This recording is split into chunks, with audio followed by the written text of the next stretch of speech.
Bibbidi Bobbidi News. I'm Jasmine. And I'm Mayra. And we cannot wait to tell you all the updates coming to the parks. And also into the media, where we're going to see a lot of new shorts, movies, and a lot of good stuff. And of course, our favorite, the Hidden Mickey segment. Yes. So let's get started. All right, you guys. So the pathways have been open, which means the Rivers of America attractions are back. So we have the canoes, we have Mark Twain, and even Tom Sawyer's Island is open. It's open now. The other ones are opening July 29th. Right. And then for Tom Sawyer's, I've been hearing a lot by people that they didn't do a lot of renovations. Like all they did was put new signs up. Like they redid the signs. And yeah, I'm really disappointed. But I'm gonna go check it out and see for myself and see if what everyone else is saying is true. Hopefully it isn't. A little bit more is done to it. We'll see. Maxpass. Seriously, I want to say the E after the Max, but I have to watch it. Anyways, this is a new thing that's going on at Disneyland where they're trying to combine everything at one so it can convenient everybody's guests' needs, which is really cool. It's a pass where you can actually get your photos, everything in one. So it's really cool. So I actually recommend this for big groups. So if you go with a big family, you don't have to carry all your cameras, everything, don't even worry about it. Just look for a photographer at the park and they will take pictures and they will already be in your pass. I think that's great. This will not be free. It will be $10 per day, which still isn't bad. I wouldn't recommend to do it every day, but like for your birthday, you know, that was actually a cool idea. I think it's a great, if you have that one special occasion where you need to keep those photos, or you have an area where you took a photo that you really like one of my favorite things to go, each time I go to the park I have a couple traditions. One of them is visiting Chewbacca. So but the lighting there is so dark and the photo pass people know what they're doing, so it's great to allow them to take the photo and purchase those photos for that whole day, which is a great idea. But in the meantime, if you don't want to spend that $10 and you still want to have a memento to take home, Fast Pass is actually getting an update. Now when you go to the Fast Pass return booths and you get your Fast Pass, you can keep it because it is attached to your park ticket or your AP card, which means you get to have that special memento to take home, and I think that's great as well. I agree. It does sound a little confusing for the cast members, and I do feel a little bad for them, but I'm pretty sure they'll make it work. Oh well, look at it. Right. But really though, easy, get the magic bands. That's all we need. Bring that to Anaheim. That's what we need. Yes, please. Yes. So let's talk about Frozen. Let's not.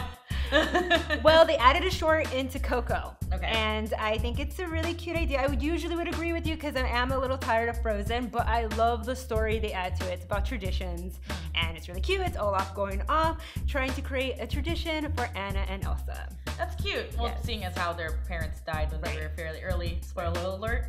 But, you know, I think that's cute. It does tie in with Coco and it being about traditions and celebration as well. So I think that's cute, even though I personally thought when I first saw the short and I heard that's premiering with Coco, I was like, smart Disney marketing. You are pushing Coco by putting a Frozen short because that will make it boost and boom right through the box office. I agree, because when I saw Coco, the preview, I thought Book of Life. I thought the story has been done before. But when you see the short of Frozen, you're like, Can you imagine everyone that's gonna like pay to see that short over and over and over again, and Coco's numbers are gonna go up, and it's only because like they came for the 3-minute short and left. I hope that's not the case. No, I don't either. I hope Coco's great. It looks cute. I'm excited to see it. DuckTales! Woo! DuckTales is back, you guys, and they just released their opening. I was happy and I was disappointed at the same time. So I was let me talk about it. So I love DuckTales. I'm a huge fan of DuckTales. I love the theme song. It's gonna play at my wedding. That's not the point. What happened was last year, the voice actors got together. Danny Cutie, Bobby Moynihan, David Tennant, and they all sang part of the song. And they put that on YouTube. It went viral. I was excited. I totally thought that was going to be the opening and intro. Did it really? I did. I mean, not all of them. They're not all the greatest singing talents, but that's what I thought. So when I did see the video, I was like, oh, I was taken aback and I was a little sad just because, like, legitimately when they released that theme song, I cried.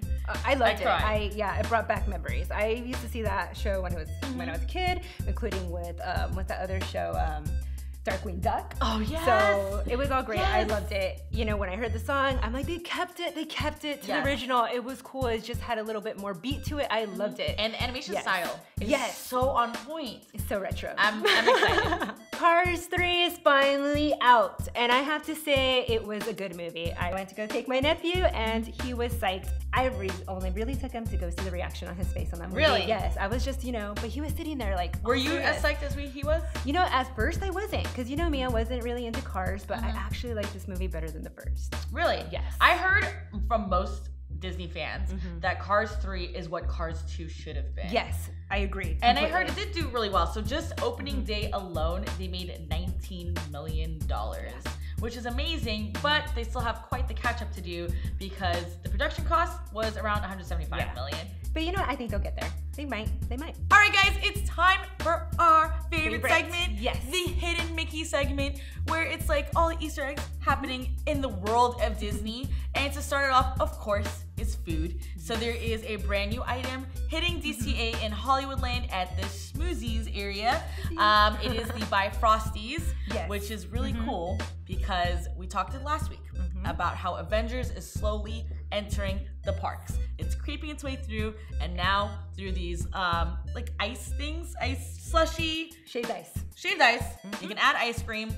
Yes. They have cool names such as Spinal Fluid, Spider Venom, it's like Hulk Smash one. Yes, I think it's really cool, and it's a nice cold treat, especially since it's gotten so hot lately. I agree. All right, guys, my favorite thing to do in every Pixar movie I watch is search for the Easter eggs. That's all you too, because I'm too into the movie. I don't even notice these Easter eggs. So I'm excited after I see me, I come to you and you're like, "Kate, what did I miss?" Oh yeah, I'm also the person that looks for hidden Mickeys in the parks. But the Easter eggs for Cars 3 was awesome because the Pizza Planet truck was there, which has made its occurrence in several, if not all, Pixar films. I think it's almost all of them.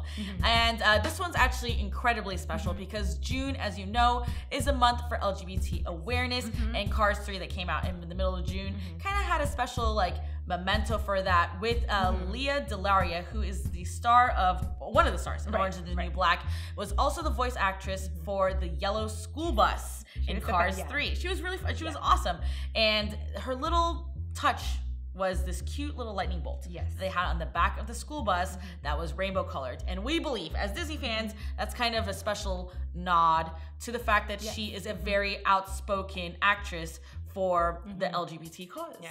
And I was disappointed because when you told me, I didn't notice it. I did not notice it. I missed it. It was very quick. Yes. And you said it's the part when she's flying in the air into the billboard. Yes. I did not notice it. And I think it's really cool that Disney is putting into, participating and putting this in the film. But I am a little disappointed that they didn't make it a little bit more obvious. I agree with you 100%. I think Disney at least is making waves toward that, even that they're small baby waves, but nonetheless, Disney has always been very modest and tend to be not. And I get it; it's an understanding. Very you have to keep a balance, and slowly walk everyone into so far in 2017, we've had Beauty and the Beast, and now we have Cars 3. So hopefully, we'll see a more stronger progression with these characters. But I do like the fact that they did do a merch on it.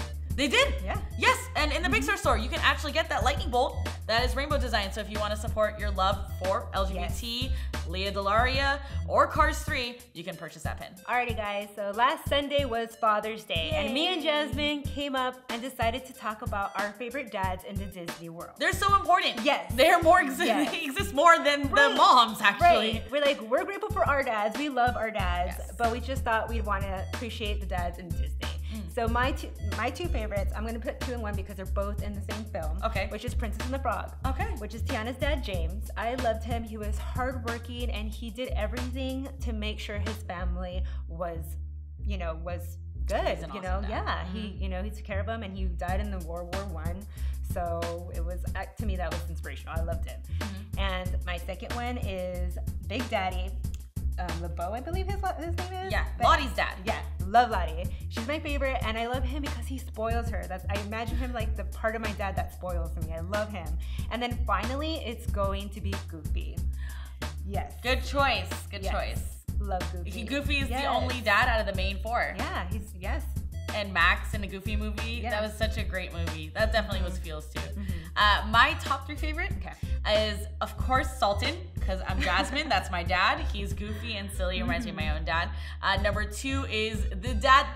I gotta take this over. Mufasa is the best dad, guys. You know this. Everybody and their mom cried when he died. Yes. And then the lessons that he instilled, not only in Simba and in me. Yeah, he did, you know, he risked his life for his son. So. Absolutely. And then number 3 is Fazu from Mulan. So that's a bit controversial because, you know, he was mad at his daughter and there was a lot of strife between her and him in the beginning of the film. But toward the end, when he said that she's the most precious to him and everything, that is, I saw my dad definitely in Fazu. And I see myself, like, people are like, oh, do you relate to Jasmine? No, I actually relate to Mulan. Yeah, so exactly. I relate to you on that one.